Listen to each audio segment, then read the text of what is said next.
Hiding in Plain Sight, Youth Mental Illness is a two-part, 4-hour documentary from Ken Burns, Erik Ewers, and Christopher Loren Ewers. It explores America's youth mental health crisis through the eyes of more than 20 young people speaking about their lived experiences with mental health challenges. I recently had a chance to sit down with filmmakers Erik and Christopher Ewers and Alexis, a young woman featured in the documentary. But before we do that, let's take a look at the film's trailer. I couldn't make sense of the emotions. Why am I acting this way? When I'm mad on the inside, I'm mad on the outside. When feelings really interfere with their everyday ability to live, that's a challenge.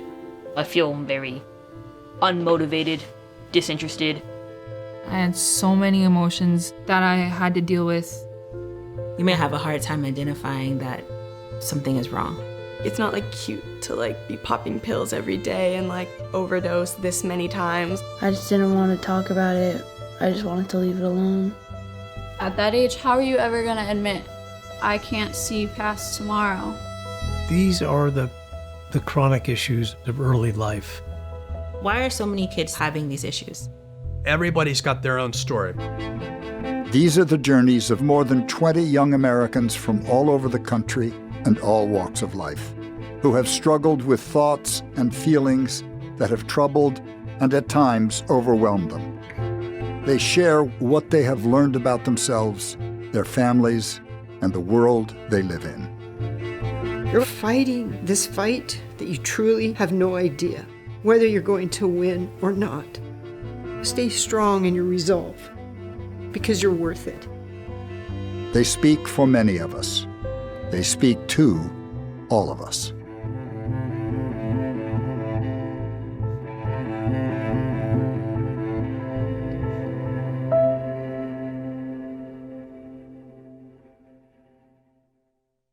Erik, Christopher, and Alexis, thank you so much for joining me for this conversation today. We hear really a nationwide conversation about mental health really starting to come to the forefront, I think, of our national dialogue. The Surgeon General, Vivek Murthy, recently said that we have a quote unquote youth mental health crisis in this country. Erik and Christopher, to you first, would you agree with this? And really, what has this film taught you about what's happening in this country with young people and mental health?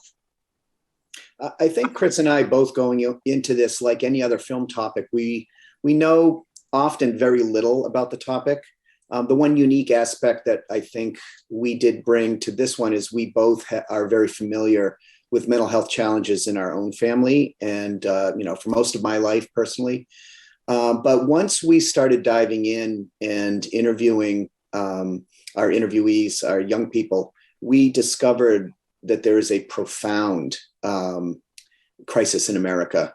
The statistics say 1 in 4, if you include addiction, young people are suffering with mental health challenges. We kind of think it's 4 in 4. And as Kenneth Cole said to us once, 5 in 4.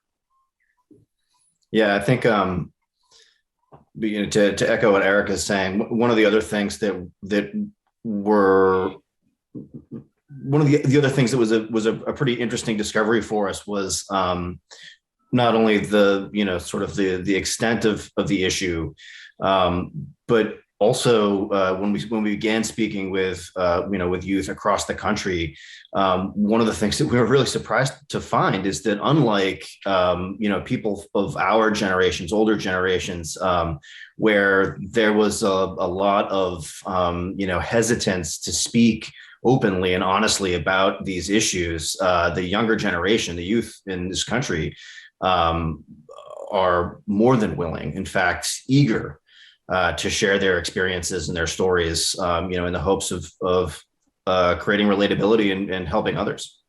Right. And Alexis, to you, you're a subject in this film. I would love to hear more about your mental health journey and really where you are right now.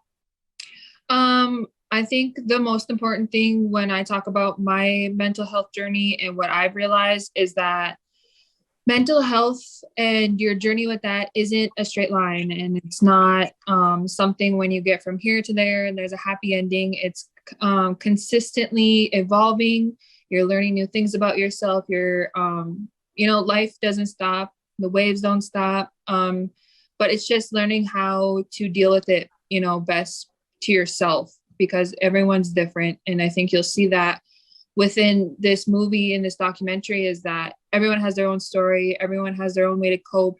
Everyone has their own life experiences. So that's why it's so unique. Right now I would say I have a son now, and I had a lot of experience since the documentary, and now I could look at it as my perspective as well as a parent perspective, how I want to teach and stuff. So there was a lot of growth since then, and so another example of that ever evolving cycle, which can be daunting but also can be exciting. And we learned so much about you, Alexis, in this film. I just want to give viewers a little sneak peek into, one of the scenes you're in, really describing your history and, describing where you are right now. I live on a Chippewa tribe reservation, very isolated. We have a beautiful culture and we have a really good support system. But at the same time, there's a lot of drug abuse, a lot of alcohol abuse, a lot of poverty, and dealing with being profiled as an Indian, that's very confusing for a person to grow up in. I was an emotional teen. I wanted to know who I was, and I was trying to figure that out. So, where do I go? And who do I ask?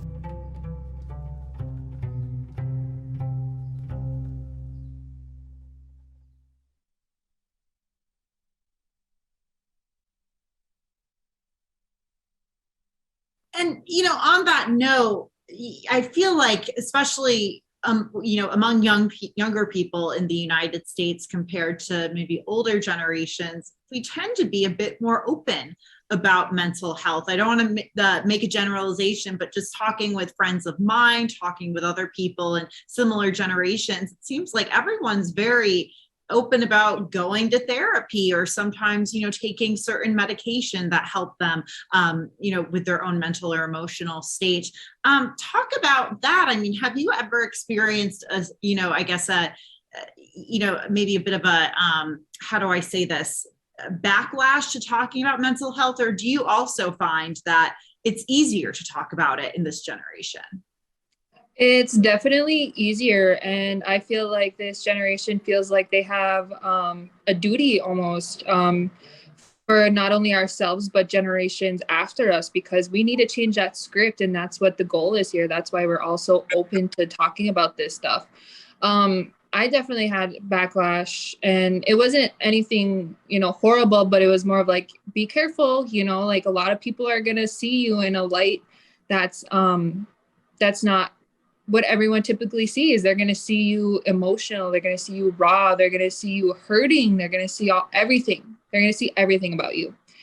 And it was just kind of like, be cautionary type deal. So of course I had to consider that, but at the end of the day, I could say I, as well as all the other people who put ourselves within this, who volunteered, we just want to make that more common, because this script needs to change. And it's for the better. Like we said, when there's this stigma against therapy and taking medications and things of that sort, it's just doing something that's going to help you feel better, help you deal with your emotions, right? There's nothing wrong with that. There's nothing wrong with doing what you have to do to feel good and live every day and be happy and feel normal. I was just going to say, I agree with Alexis wholeheartedly. But I also want to remind people that there is a reason why we named our film Hiding in Plain Sight.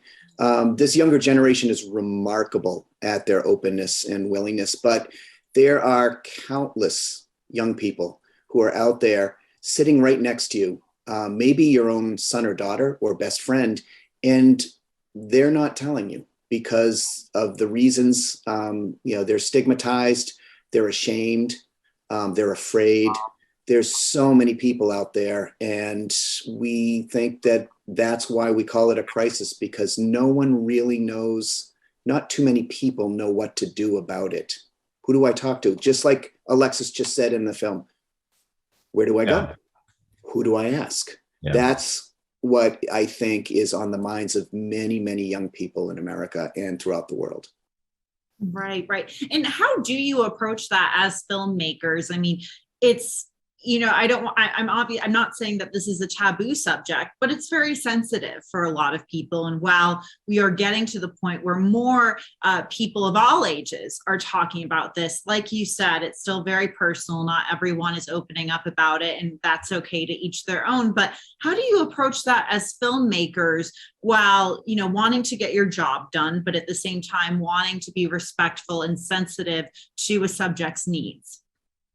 I think Chris and I both, again, were very unsure how we were going to approach young people and how many would really be willing to open up about if this was going to be an experiential film where we give youth the voice.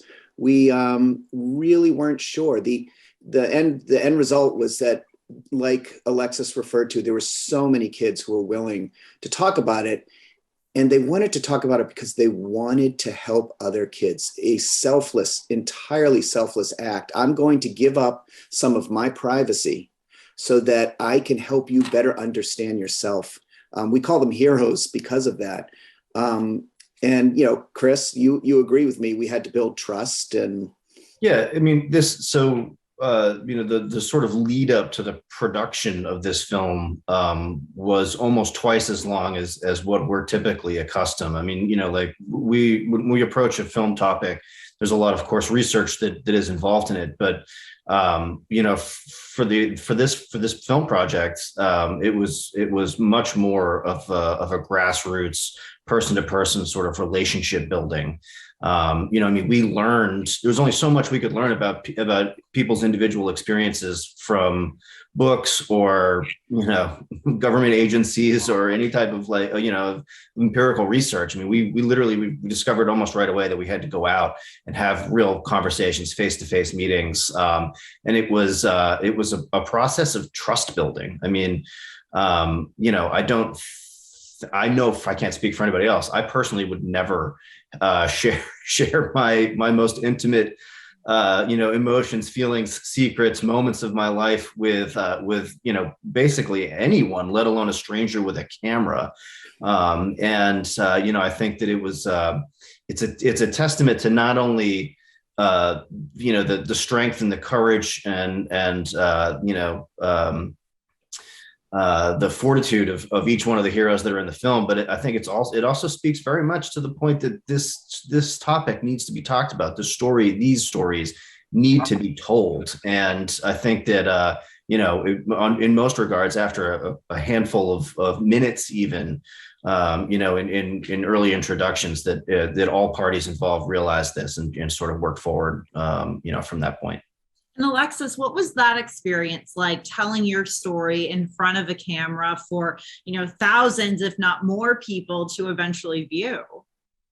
Well, first off, I did want to say that these guys did an awesome job about trust building and making sure I was comfortable and I was going to share what I wanted to share. They weren't trying to I didn't feel like they were trying to pull things out of me, they were trying to make a story dramatic, and I had a great time with these guys. We had the best time ever when they came down here.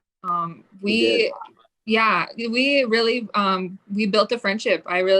We care about these guys. We talked about how, even though it was about us as interviewees, they're the ones that are talking to all these people, right? They're hearing all these really hard stories. They're taking on those emotions, those feelings, and just listening to these things. So I remember my dad, when he was talking to these guys, he said, you guys need to take care of yourselves too, because this is some pretty heavy stuff that you're taking on and you're going to be working with every day. You need to take care of your emotions and your spirit and things of that sort. So they did a very good job. We only have a few minutes left, so I'm going to pose a question to all three of you. What was a lesson you learned while filming or taking part in the filming of this documentary? I think that this was a 3-year process for us, and I will speak for myself and my family. looking back on it, am absolutely astonished and grateful for this experience. I mean, my nuclear family, we've learned so much about ourselves, our relationships, our mental health, our challenges through working with these 23 incredible courageous human beings. I mean, it's our hope, at least, that that the experience of the film and watching the film will allow so many others, the audience, to have the same experience. I mean, it was I can't imagine my life now not having had the last 3 years of of this film. I think for me, when we showed Ken Burns the fine cut for the first time, he had not seen it. The first thing he said to me afterwards was he had to watch it not as a filmmaker, but as a parent. And he expected to watch it as a filmmaker. That's what we do. And he immediately became that parent. The film teaches, the film educates. When we started this 3 years ago, while we were aware individually in our family, we weren't aware of a larger picture or what to do about it. For me, this film has changed me. It educated me as we worked through creating this project. And I think I've been through an awful lot in the past 3 years because of it, but I've learned to stand up for myself. I've learned to recognize what needs to be improved and what is really the essential person that I really am, which I hadn't been for most of my life. If the film can teach me that on a daily basis, I can only hope that it will do the same thing for countless others. It's a tapestry of human experience across all cultures and diversities, illness of all severity, challenges. It's a film for everyone, and that is my hope, is that if people can identify and transform themselves in the same way that I was able to, very naturally, and it's changed my life dramatically for the better. I definitely learned how much the power of communication and being your true self is, really. I've heard a lot, from I and others as well in the documentary, saying, if this can help just one person, I would do it all over again. And it's really emotional. It's really hard when you think about all of us putting the hardest times of our life out to millions of people. And for us to say we would do it again, it says a lot. And the fact that this conversation is even happening, the results are happening. The work is paying off. What I did is paying off. And I'm just so happy, like that duty that I talked about earlier, it's coming full circle for sure. And that's so great to hear. And we're so grateful that you shared your story and that Chris and Erik made this film to begin with. Thank you so much for joining me today. This is such an important conversation that I hope continues beyond this. It is our pleasure. Thank you very much. Thank you.